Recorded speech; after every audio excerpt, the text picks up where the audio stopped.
Hello guys and welcome back to our channel. Today I will show you how to fix there are multiple issues with your domain on Shopify.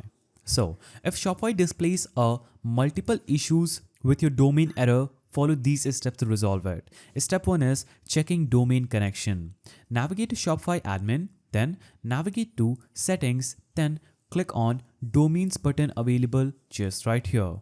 Now click your custom domain and check the status of that domain. Now, if it says not connected or pending, proceed to the next step. The next step is verifying the DNS settings.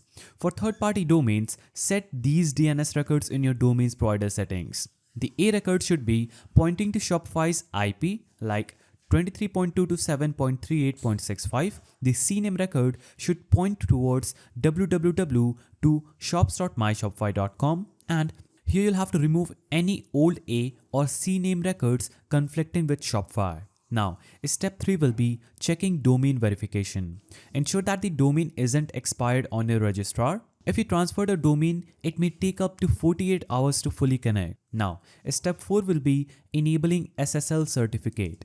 So you'll have to navigate to settings and navigate to domains, and if SSL shows as pending on this page, wait 24 to 48 hours for it to get verified. Now if it still doesn't activate, click retry SSL certificate. Now step 5 will be contacting Shopify support.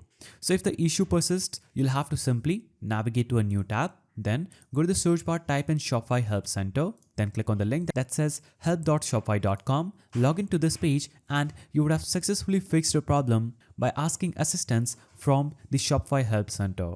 After applying these fixes, your Shopify domain should be properly connected and working smoothly. If you found this guide helpful, please don't forget to give it a thumbs up, and thanks for watching.